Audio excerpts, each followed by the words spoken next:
A gente elogiou tanto esse meio de campo leve de Portugal, né? O meio de campo cheio de estrelas, essa nova geração portuguesa. E foi um time sem criatividade em campo. Foi um time que não conseguiu furar as linhas defensivas do Congo. Porque você olha a posse de bola portuguesa e nada eles conseguiram fazer com essa posse de bola. Portugal abriu o placar aos 5 minutos. Eu até pensei no meu resultado do bolão, falei, ih, coloquei, foi pouco. Você botou quanto? Coloquei 3-0. Eu falei, foi pouco, 1-0 com 5 minutos. Falei, agora vai passar o carro, né? Porque o Congo vai sair para cima e Portugal vai conseguir achar espaços. Que nada. O Congo foi atrás, mas só no contra-ataque. Se manteve postadinho ali. Foi muito bem taticamente e foi o que a gente viu, 1-1. Vamos ver os números, se eles trazem. Daqui a pouco a gente vai mostrar, então, essas estatísticas, tá?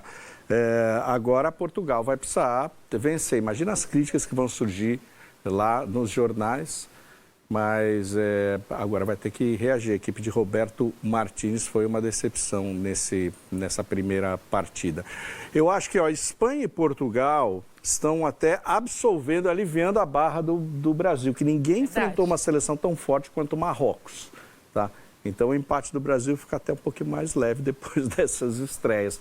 Muito diferente da Argentina, né, Thaís? Muito diferente dos jogos que a gente viu ontem, né? Ontem foi o melhor dia da Copa, assim, com sobras e todos os astros se destacando, né? Hat-trick do Messi, 2 do Haaland, 2 do Mbappé. A França também parecia que ia decepcionar, né, Maurício? Fez um primeiro tempo abaixo também, mas acho que mexeu alguma coisa ali no intervalo, que ligou o turbo francês, e aí foi o que a gente viu depois do intervalo com o grande poderio francês, né, decidindo rapidamente. Mas agora o time de Portugal vai ter que acordar, né, apontada como uma das grandes favoritas, com a chance do Cristiano Ronaldo terminar a carreira com uma Copa do Mundo e estreia desse jeito, vendo o Messi, né, se tornar o maior artilheiro de Copas. E a França enfrentou um time muito bom, que é a seleção de Senegal. Né? Não foi um jogo fácil o primeiro tempo, só que depois a qualidade individual da França é tanta que os jogadores acordaram, né, e começaram a atuar. De tanto que insistiu, a França conseguiu abrir a vantagem e abrir 2 gols de diferença, e foi uma seleção que no segundo tempo encantou, muito pela qualidade individual de Olise, de Mbappé, Barcola também. Time do meio para frente, a França é capaz de encantar. Já a Argentina tem um time, creio eu, mais sólido, pelo menos demonstrou nessa estreia. Não pegou um time tão forte quanto a França. A Argélia foi adversária da Argentina, mas a seleção entrou com aquele fantasma da estreia na última Copa do Mundo, né? Quando perdeu para a Arábia Saudita. Só que durante o jogo, um futebol muito sólido, defensivamente sólido, um meio-campo muito forte da Argentina. Aí sim, outro meio-campo forte é de Portugal, mas não mostrou nada hoje. A Argentina ontem com Enzo Fernandes, McAllister e Depou. E ele, né? Um gênio absoluto, Lionel Messi, fazendo os 3 gols. Foi um grande espetáculo. A gente precisa aproveitar, é um privilégio ver o Messi na última dança. Mas Portugal, hein? Vamos ver as estatísticas, então, de Portugal e República Democrática do Congo. Olha só, a posse de bola foi 75% portuguesa. Finalizações, 7, mas apenas uma no gol. A República Democrática do Congo teve mais finalizações, 8, com 2 no gol. Grandes chances, 1 para cada lado. Escanteios, 5-4. Passes, olha o grande número de passes de Portugal, 783 contra 251 do Congo. Faltas cometidas, 9-10, e cartões, 3 para Portugal e apenas 1 para o Congo, que mostra um jogo muito limpo aí da equipe que praticamente só se defendeu na partida.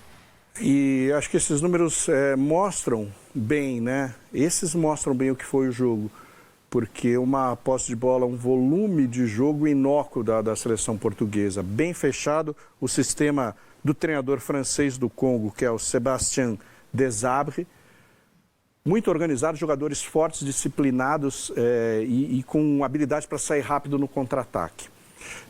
Portugal ficou trocando bola, trocando passe, não conseguia furar esse bloqueio, não tinha drible, né? O Pedro Neto, que é um driblador, abaixo também, o Bernardo Silva abaixo também, o Cristiano Ronaldo também. O Bruno Guimarães foi destaque da Premier League, né? Bruno Guimarães, não, perdão. O Bruno Fernandes, destaque dessa temporada de Premier League, um dos melhores jogadores, eleito o melhor, na verdade. E hoje não apareceu também. Será que foi nervosismo da estreia, Maurício? Eu não sei. Talvez achar que poderia ganhar a qualquer hora fácil, né? Levou um susto e toma um gol num momento que é crítico, né? O último lance do primeiro tempo. Depois o cara até reclamando que o juiz tinha dado acréscimo. O juiz, ele tem aquele número que levanta a placa, é o mínimo que ele tem que dar. Sim. Só que durante esses minutos, 5 minutos, por exemplo, se acontece algum atraso também, ele pode deixar correr um pouquinho mais. Ele deixou a jogada, acho que corretamente, porque tinha sido escanteio. Não tem cabimento você acabar o jogo num escanteio sem bater esse escanteio. E daí, na jogada ensaiada, o cruzamento vem, o jogador do Congo sobe mais do que todo mundo, faz um belíssimo gol de cabeça. O Diego Costa não chega, empate de 1-1, e aí, meu amigo, o segundo tempo foi isso de novo. Muita posse de bola, mas pouca jogada, né? Pouco jogo associativo com esses jogadores tão hábeis. Grande decepção, Portugal. A Península Ibérica, Portugal e Espanha, na primeira rodada, para esquecer, viu? Vamos ver o destaque do jogo, então. Quem foi o jogador português? E não. Primeiro, o desempenho do Cristiano Ronaldo, então. Olha só, Maurício. 6,2 a nota do SofaScore, 90 minutos jogados, 3 finalizações, nenhuma no gol, 19 passes de 21, 19 passes certos de 21, ações com a bola 25, conduções progressivas apenas uma, recuperações de bola uma também, duelos, ganhos 2 de 3, um mapinha de calor ali preguiçoso do CR7 nessa partida, hein? Ele que é o segundo jogador mais velho aí dessa Copa do Mundo com 41 anos. Embora ele seja absolutamente privilegiado fisicamente, ele tem que jogar com inteligência, né? Hoje ele é um centroavante, tá?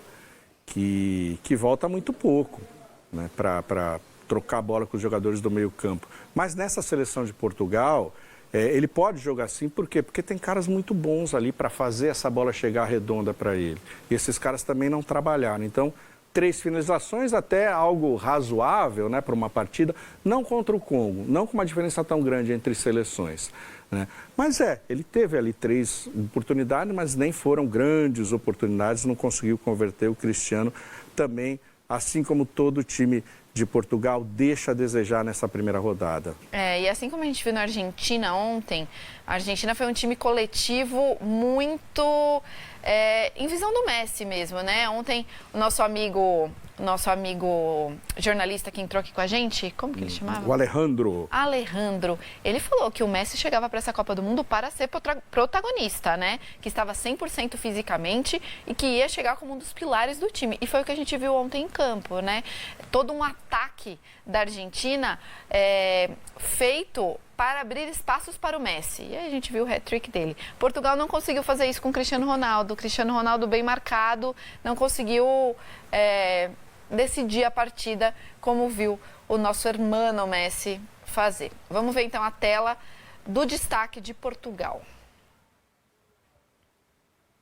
João Neves foi eleito o melhor em campo pela seleção portuguesa. Nota alta do SofaScore, hein? 8,0. Ele se movimentou demais durante a partida, jogou os 90 minutos, fez um gol e um passe decisivo. Passes certos, 87 de 89. Passes longos certos, 4 de 5, desarmes 1. Duelos ganhos, 3 de 4. Números impressionantes aí do João Neves, apesar do resultado. É um ótimo jogador, muito novo, mas com futebol muito maduro, muito consciente. Ele faz o gol, né? Um gol de cabeça, jogador do Paris Saint-Germain, está muito entrosado com o Vitinha, seu companheiro também de seleção. Fez o gol e ainda ele dá uma assistência que só não foi porque estava impedido o João Cancelo. Fez um belo gol de bicicleta, aliás. Ele dá uma assistência com o peito, passa, o João Cancelo estava à frente, então o gol foi anulado. Mas foi, de fato, o destaque, o melhor jogador de Portugal, numa exibição dos jogadores portugueses, que foi uma média muito baixa e decepcionante, se salvou João Neves.